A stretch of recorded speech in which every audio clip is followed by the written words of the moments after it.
menyatakan kalau umum mohon ada kesempatannya 3 orang, mohon juga 3 orang. Jadi kemarin sebelum kesimpulan ada tambahan dari pemohon, silakan.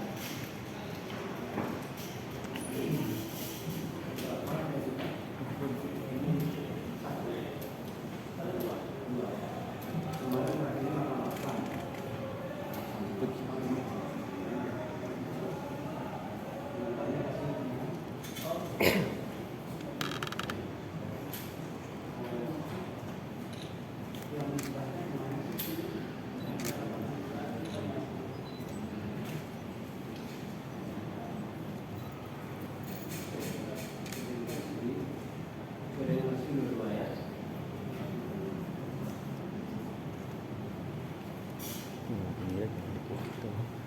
Wih, cinta ini dari dulu ya. Bahaya.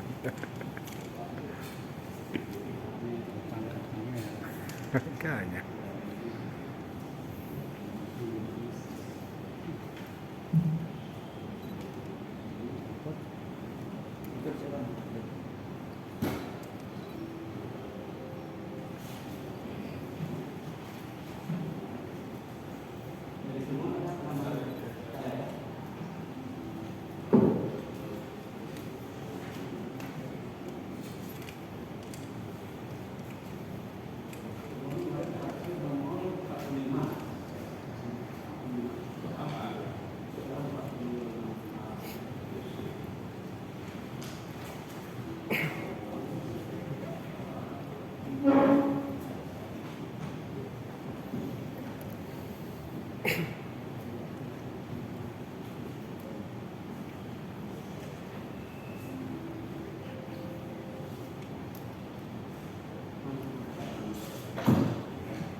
kalau dari pihak kami adalah surat pernyataan dari lawyer dan dari Panji Gumilang bahwa kami tidak pernah menerima surat penetapan tersangka tersebut.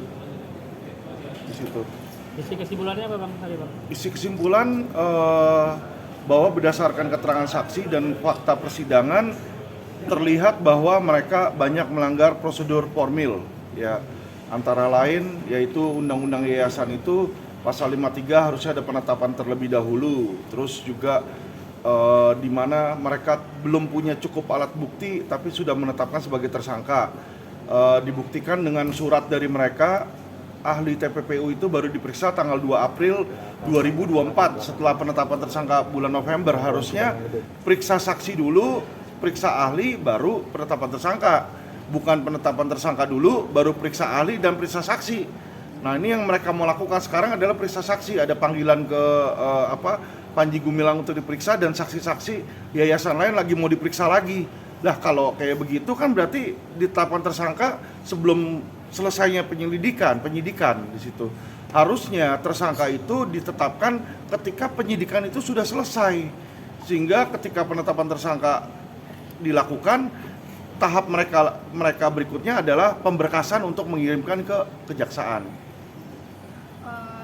Besok kan sudah mau vonis. Betul. Iya, kalau dari kuasa hukum pede gak besok akan diterima? Gini ya, saya menerima informasi karena kita nih lawyer kan banyak kenalan ya, banyak orang-orang dalam.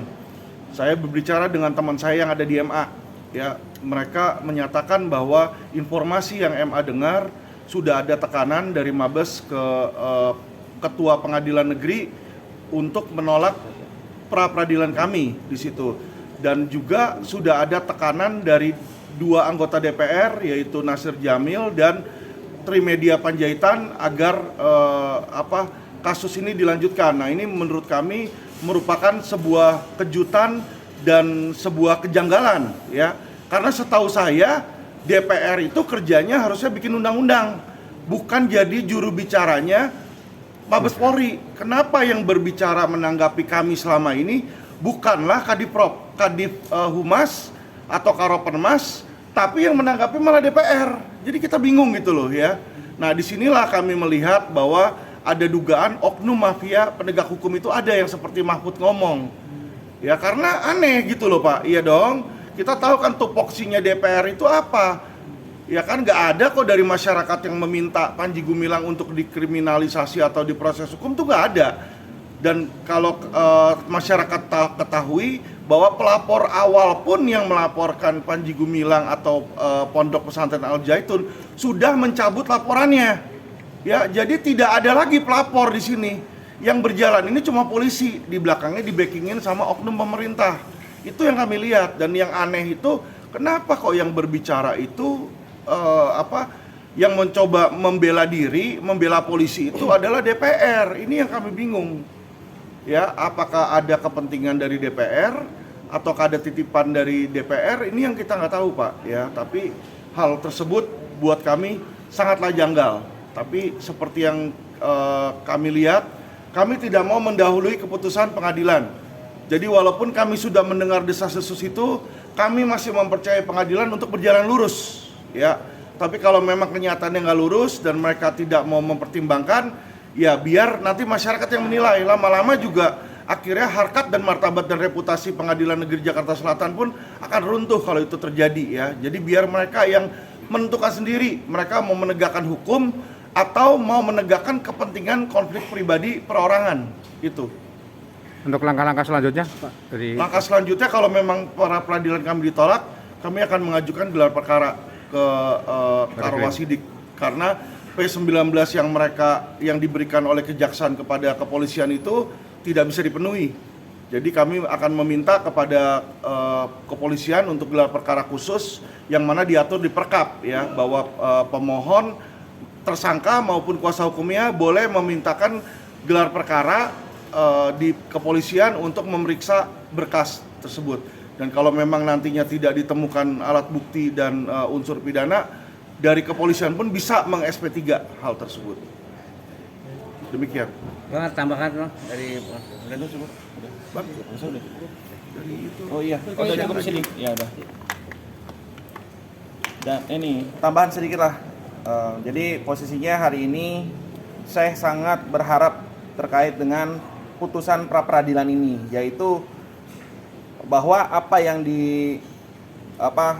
dibuktikan di dalam persidangan pra peradilan ini itu sangat-sangat jelas bahwa unsur-unsurnya memang janggal.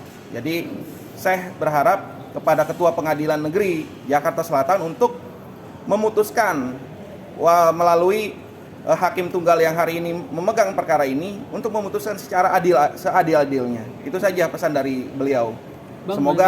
Semoga Ketua Pengadilan Negeri Jakarta Selatan tidak posisinya tertekan dan memutuskan perkara ini secara adil dan tegas. Udah itu aja yang bisa saya sampaikan, itu aja. Terima kasih. Bang, ada kapal layar.